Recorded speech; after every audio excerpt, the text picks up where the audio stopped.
Chapter 2, Forex Basics. In this chapter, I'm going to go over the benefits of Forex trading, what is Forex, what are currency pairs, what are pips, and I'm going to explain sessions and time of day to you guys as well. I want you to understand going forward, though, that this basic content is very important when trying to enter and exit the market when we get to chapter 14 and 15. You need to grasp these basics completely. That way, when we get to the super advanced stuff, you're already flowing through all this, you already understand it, and it's easy to implement into the market. The first benefit of Forex trading is the capital requirement is lower than many other markets. Now, this also depends on the broker that you choose to trade Forex with, proprietary, regulated, unregulated. There's so many different brokers to go with, and that really depends on where you are financially in your life.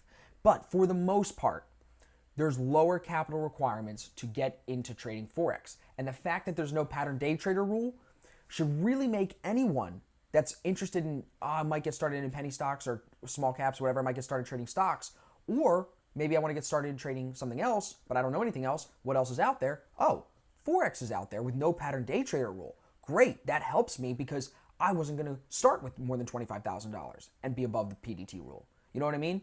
So understand that the low capital requirements in some situations is an advantage to getting involved in Forex, even if it's just to test the waters and see if you have what it takes to be a trader.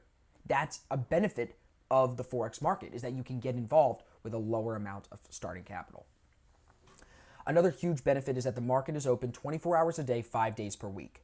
So that means that from Sunday evening, New York time, which is the morning for Australia, the market opens and it runs nonstop all the way through until Friday evening, New York time as well. So we go Sunday to Friday. Now, that's very appetizing. It makes people lick their chops and want to get trading at all times of the day, all times of the night, because they heard that this thing works then and this thing works now.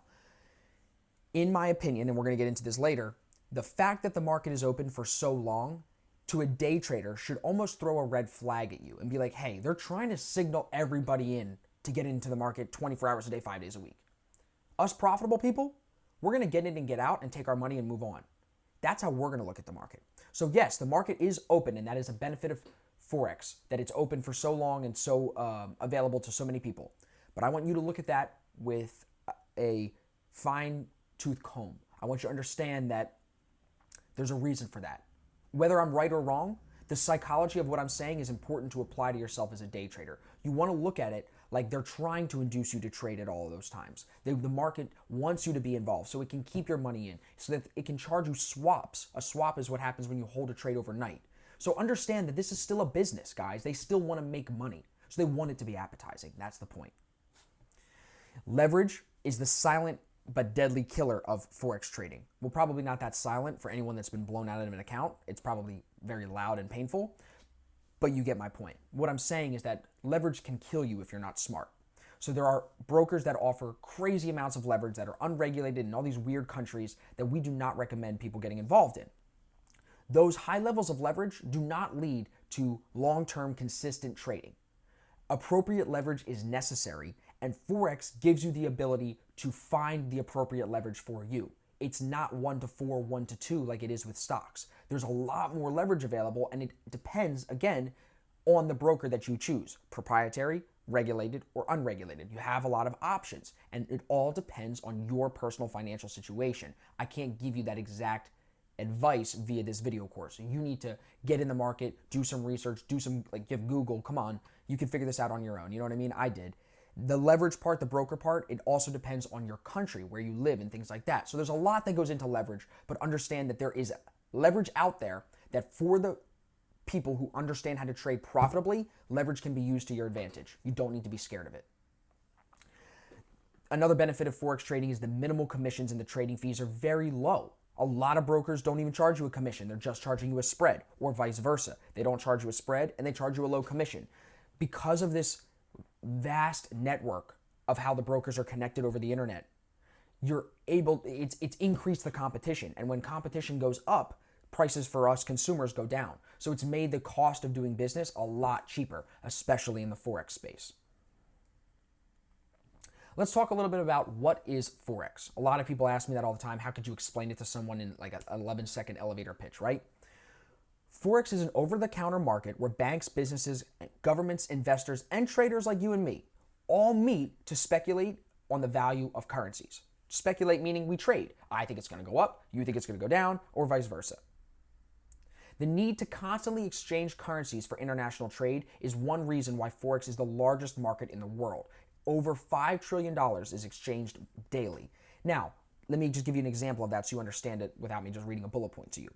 That means that if a car company in America wants to build cars in a different country, they're going to need to use dollars to exchange for that other country's currency to build the car plant, pay the workers, do what they need to do in that other country. That right there is an exchange of currency. That is a large Forex exchange. It's not the same way that you and I are looking at it to profit on the day-to-day movement of the currency. They're looking at it to get the best price for their currency because they need so much of it. And those are the big moves that cause the market to be so liquid, cause the market to have so much daily volume turned over. You see here, $5 trillion a day. It's because you have huge governments, banks, businesses, corporations throwing money in and out, doing a lot of international trade. And that's only going to increase as globalization gets bigger and bigger and the world gets smaller and smaller.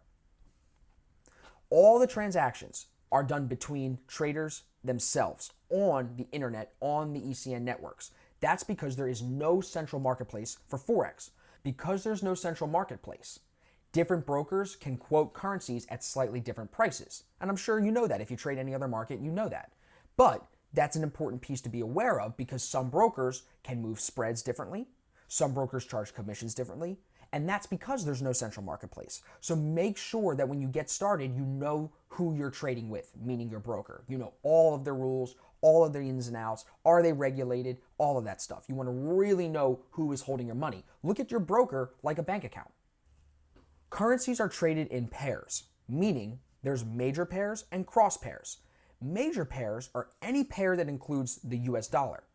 Cross pairs are any pair that does not include the US dollar. For example, Euro New Zealand dollar, like you see here, or New Zealand dollar CAD. Those are cross pairs, anything that doesn't include USD.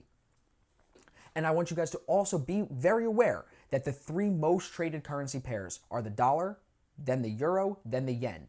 Those three pairs are the ones that are doing the most transactions day to day on average. Let's talk a little bit more about the major pairs. You have the euro to the dollar, euro USD.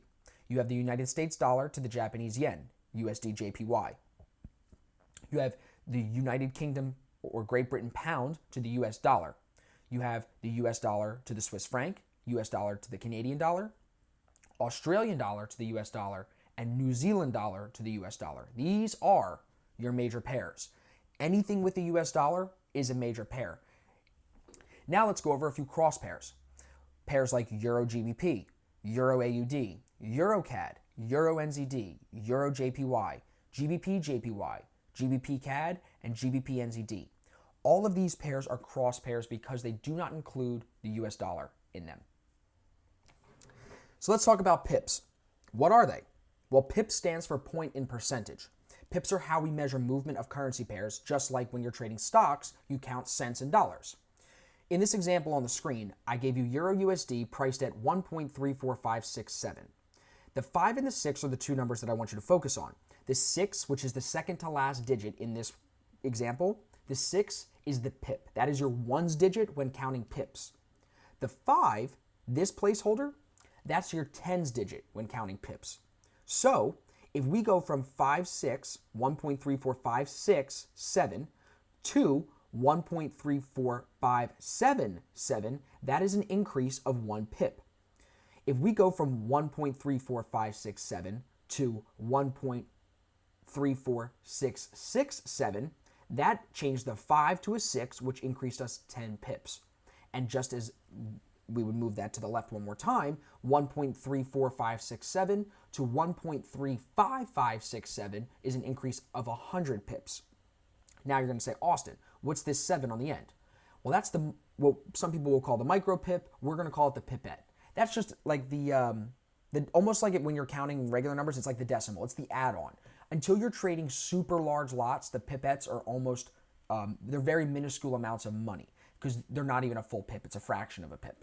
All right? So we're going to count the pips by looking at the second to last two numbers. We're going to quickly train our eyes to looking at the second to last number, in this example, the 6, as our ones digit, the 5 in this example as our tens digit, and the 4 as our hundreds digit. So when the price changes in each of these digits, I can know, okay, we went up 10 pips, no, 20, no, 30, no, 100, just by looking at those placeholder digit places right there, the 4, the 5, and the 6 in this example. Let's talk a little bit about sessions and time of day. There's 4 major sessions in the Forex trading day that you should be aware of. We're only going to discuss 3 of them once we get into the trading aspect of all of this, but there's 4 that I want to educate you on.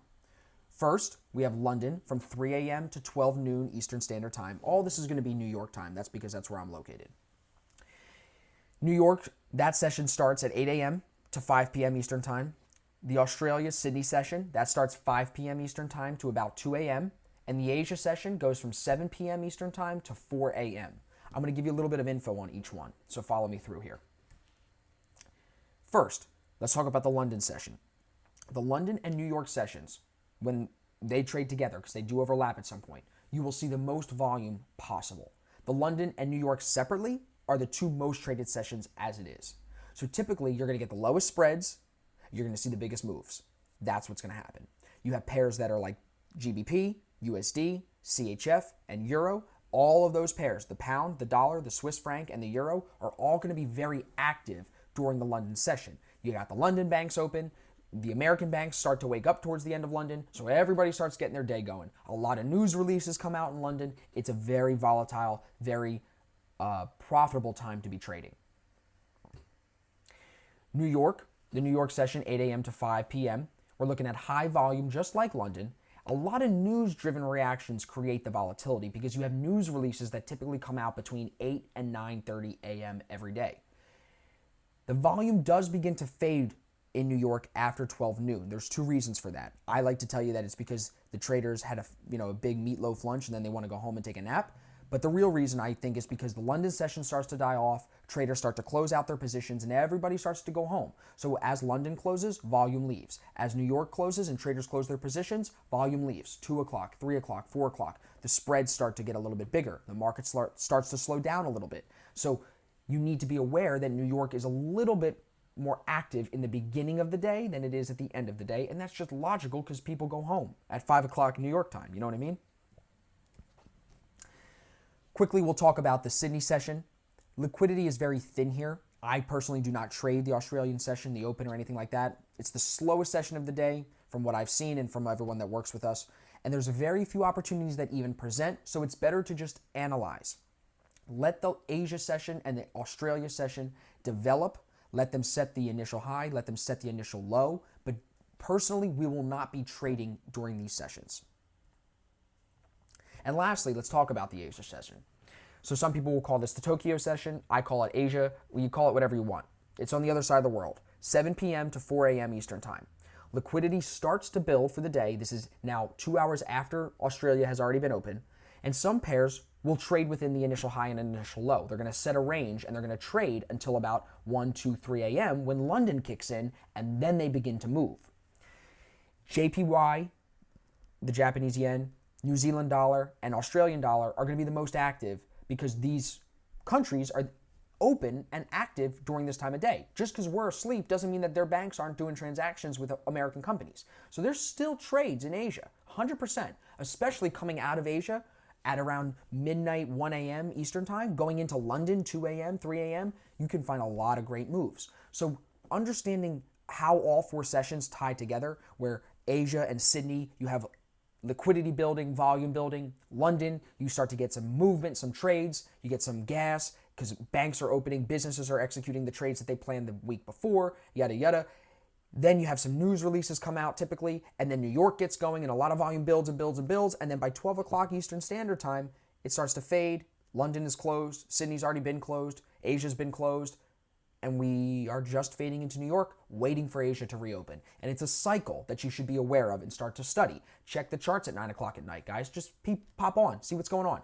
Did they set the high and low? Oh my God, that box is crazy. Start to feel it out, and you'll see the cycle at work.